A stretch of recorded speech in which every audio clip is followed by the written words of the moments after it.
Company में 3 विभागों P, Q, are के कर्मचारियों का औसत वेतन इतना, इतना, इतना है। यदि विभाग पी और क्यू का औसत वेतन इतना है और विभाग क्यू, आर का औसत वेतन इतना है, तो तीनों विभागों में औसत वेतन क्या है? तो देखो यहाँ पर एक चीज मान लेते हैं, विभाग पी, क्यू और आर, इसमें नंबर ऑफ जो एम्प्लॉई हैं, ठीक है, नंबर ऑफ एम्प्लॉई हैं, यहाँ पे मान लेते हैं एक्स रहे होंगे, वाई रहे होंगे और जेड रहे होंगे।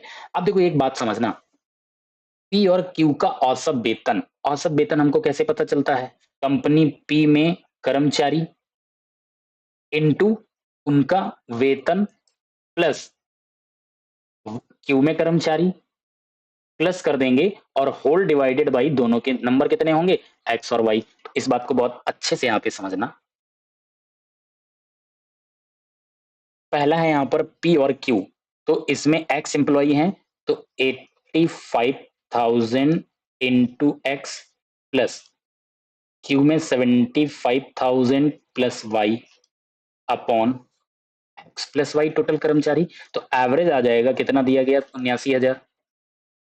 सॉल्व करेंगे तो ये क्या आएगा, 85,000 X plus 75,000 Y is equal, X plus Y का उसमें मल्टीपल हो जाएगा, तो 79,000 एक्स प्लस 79,000 वाई। 79,000 एक्स इस तरफ आएगा, 85 से माइनस होगा तो बचेगा 6,000 एक्स बराबर 75,000 वाई उधर जाएगा तो बचेगा 4,000 वाई। तो एक्स अपॉन वाई आपका आएगा 4,000 अपॉन 6,000 और ये हो जाएगा 2/3। तो एक्स और वाई का रेशियो कितना है, 2 और 3। यहाँ पे बात अच्छे से क्लियर हो गई होगी, इसमें बिल्कुल भी डाउट नहीं होगा, ठीक है। चलो एज इट इज हम निकालते हैं क्यू और आर के, ठीक है। क्यू और आर का यहां पर निकालिए, क्यू और आर का औसत वेतन 80,000 है, Q 75,000 Y plus 83,000 Z upon Y plus Z equal to 80,000, ठीक है। तो ये आपका आएगा 75,000 वाई प्लस 83,000 जेड बराबर 80,000 वाई प्लस 80,000 जेड, ठीक है। तो देखो जेड इधर ले आओ, वाई उधर ले जाओ। जेड इधर आएगा, 80,000 माइनस 3,000 जेड बराबर 75,000 जाएगा, बचेगा 5,000 वाई। तो जेड अपॉन वाई कितना हो जाएगा, 0 0 कैंसिल होंगे, 5/3।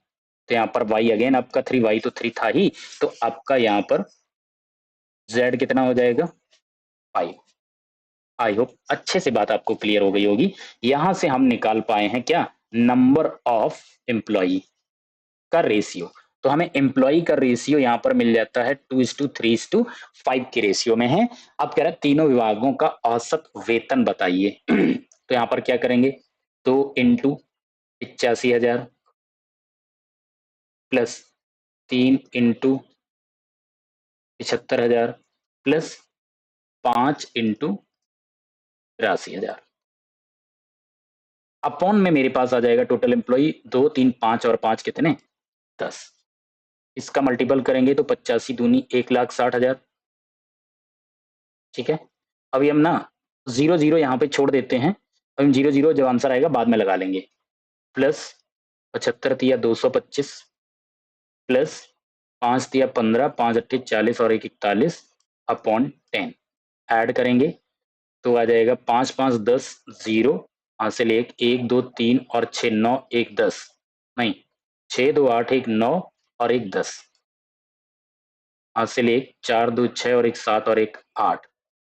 कुछ गलत हुआ है, 6 2 8 और 1 9, 2 पंचे 10, अच्छा ये 170 हो जाएगा, सॉरी, ठीक है।